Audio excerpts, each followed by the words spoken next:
ಚಿಕ್ಕಬಳ್ಳಾಪುರ ತಾಲೂಕಿನ ಕುಪ್ಪಳ್ಳಿಯಲ್ಲಿ ಗೋಹತ್ಯೆ ಪ್ರಕರಣವೊಂದು ದಾಖಲಾಗಿದೆ.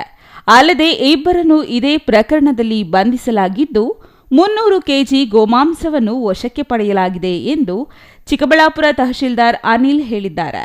ಕುಪ್ಪಳ್ಳಿಯಲ್ಲಿ ಗೋಹತ್ಯೆ ಘಟನೆ ಮತ್ತು ಗೋಮಾಂಸ ವಶಕ್ಕೆ ಸಂಬಂಧಿಸಿ ಇಂದು ಮಾತನಾಡಿದ ತಹಶೀಲ್ದಾರ್ ಅನಿಲ್, ಗೋಮಾಂಸ ಮಾರಾಟ ಮತ್ತು ಸಾಗಾಟಕ್ಕೆ ಸರ್ಕಾರ ನಿರ್ಬಂಧ ಹೇರಿದೆ. ಆದರೆ ಕುಪ್ಪಳ್ಳಿಯಲ್ಲಿ ಇಂತಹ ಪ್ರಕರಣ ಬೆಳಕಿಗೆ ಬಂದಿದ್ದು, ಇಬ್ಬರ ವಿರುದ್ಧ ಪ್ರಕರಣ ದಾಖಲಿಸಿರುವುದಾಗಿ ಅವರು ಹೇಳಿದರು. ಕುಪ್ಪಳ್ಳಿಯ ಶ್ರೀನಿವಾಸ್ ಮತ್ತು ಸುರೇಶ್ ಎಂಬುವವರು ಗೋಹತ್ಯೆ ಮಾಡಿದ್ದಾರೆ. ಅಲ್ಲದೆ ಜಾಗದಲ್ಲಿ 300 ಕೆಜಿ ಗೋಮಾಂಸ ಸಿಕ್ಕಿದೆ.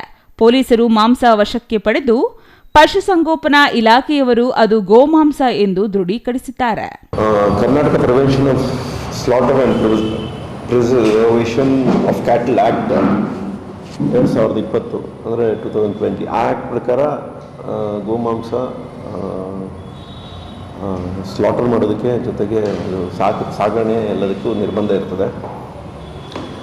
ನಿನ್ನೆ ಕುಪ್ಪಳ್ಳಿಯಲ್ಲಿ ಶ್ರೀನಿವಾಸ್ ಮತ್ತು ಸುರೇಶ್ ಅವರು ಈ ರೀತಿ 2 ಗೋ ಹತ್ಯೆ ಮಾಡಿದ್ದು, ಅದ್ರದ್ದು ಮಾಂಸ ಸುಮಾರು 300 ಕೆಜಿ ಸಿಕ್ಕಿರ್ತದೆ. ಅದನ್ನು ಪೊಲೀಸವರು ವಶಪಡಿಸಿಕೊಂಡು ಅವ್ರ ಮೇಲೆ ಪ್ರಕರಣ ದಾಖಲಾಗಿರ್ತದೆ. ಅದರಂತೆ ಆ ಪಶುಸಂಗೋಪನಾ ಇಲಾಖೆಯವರು ಅದನ್ನು ಗೋಮಾಂಸ ಅಂತ ದೃಢಪಡಿಸಿದ ನಂತರ ಅದನ್ನು ಅಲ್ಲೇ ಸರ್ಕಾರಿ ಜಾಗದಲ್ಲಿ ಹೂತಾಕಿರ್ತಾರೆ. ಅವ್ರ ಮೇಲೆ ಪ್ರಕರಣ ದಾಖಲಾಗಿರ್ತದೆ.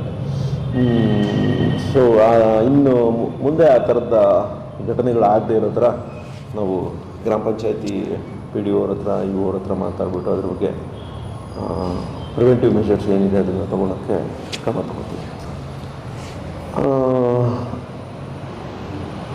ಈಗ ದೂರುಗಳು ಬಂದಿರೋ ಇದರಲ್ಲಿ ಈಗಾಗಲೇ ನಾವು ಕೆಲವು ಕಡೆ ಈಗ ಗೋಗಳನ್ನ ನಾವು ಸಾಗಣೆ ಮಾಡ್ತಾಯಿದ್ರು ಅದಕ್ಕೆ ದೂರು ಬಂದಿರುತ್ತೆ. ಅದನ್ನು ಎಲ್ಲ ಸೀಸ್ ಮಾಡ್ತಾರೆ. ಆಮೇಲೆ ಗೋಶಾಲೆಗಳಿಗೆ ಬಿಡೋದು ಮತ್ತು ಅದು ಪ್ರೂವ್ ಆಗದೆ ಇರುವಂಥ ಪ್ರಕರಣಗಳಲ್ಲಿ ಉಪವಿಭಾಗಾಧಿಕಾರಿಗಳನ್ನು ರಿಲೀಸ್ ಮಾಡೋದು ಪ್ರಕ್ರಿಯೆ ಸದಾ ನಡೀತಾ ಇರುತ್ತೆ. ಇದು ಗೋ ಹತ್ಯೆ ಮಾಡೋದು, ಇದು ಗೋ ಮಾಂಸದ ಬಗ್ಗೆ ಈಗ ದೂರುಗಳು ಬಂದ ತಕ್ಷಣ ಈಗ ಕುಪ್ಪಳ್ಳಿಯಲ್ಲಿ ನಿನ್ನೆ ಆಗಿದೆ ಈ ಘಟನೆ.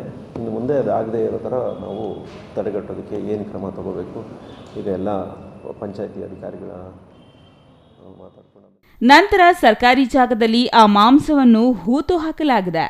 ಅಲ್ಲದೆ ಗೋಹತ್ಯೆ ಮಾಡಿದವರ ವಿರುದ್ಧ ಪ್ರಕರಣ ದಾಖಲಾಗಿದೆ. ಮುಂದೆ ಇಂತಹ ಘಟನೆಗಳು ಪುನರಾವರ್ತನೆಯಾಗದಂತೆ ಕ್ರಮ ಕೈಗೊಳ್ಳಲು ಸ್ಥಳೀಯ ಗ್ರಾಮ ಪಂಚಾಯಿತಿಗೆ ಸೂಚಿಸಲಾಗುವುದು ಎಂದರು. ಇನ್ನು ಜಿಲ್ಲೆಯಲ್ಲಿ ಗೋಮಾಂಸ ಸಾಗಾಟ ಮತ್ತು ಗೋಹತ್ಯೆ ಬಗ್ಗೆ ಪ್ರತಿಕ್ರಿಯೆ ನೀಡಿದ ತಹಶೀಲ್ದಾರ್, ದೂರು ಬಂದ ಕಡೆ ದಾಳಿ ನಡೆಸಿ ಕ್ರಮ ಜರುಗಿಸಲಾಗುತ್ತಿದೆ. ಈ ಹಿಂದೆ ಮಂಚೇನಹಳ್ಳಿಯಲ್ಲಿಯೂ ಇಂತಹ ಪ್ರಕರಣ ನಡೆದಿತ್ತು. ದಾಳಿ ವೇಳೆ ದೊರೆಯುವ ಜಾನುವಾರುಗಳನ್ನು ಗೋಶಾಲೆಗಳೇ ಸೇರಿಸಲಾಗುತ್ತಿದೆ. ಆದರೆ ಕುಪ್ಪಳ್ಳಿಯಲ್ಲಿ ನಡೆದಿರೋದು ಗೋಹತ್ಯೆ. ಮುಂದೆ ಈ ರೀತಿ ಆಗದಂತೆ ಕ್ರಮ ವಹಿಸಲಾಗುವುದು ಎಂದರು. ಇನ್ನು ಈ ಕುರಿತು ಜಿಲ್ಲಾ ಪೊಲೀಸ್ ವರಿಷ್ಠಾಧಿಕಾರಿ ಕುಶಾಲ್ ಚೌಕ್ಸೈ ಮಾತನಾಡಿ, ನಂದಿಗಿರಿಧಾಮ ಪೊಲೀಸ್ ಠಾಣೆ ವ್ಯಾಪ್ತಿಯಲ್ಲಿ ಗೋಹತ್ಯೆ ನಡೆದಿರುವ ಬಗ್ಗೆ ಪ್ರಕರಣ ದಾಖಲಾಗಿದೆ.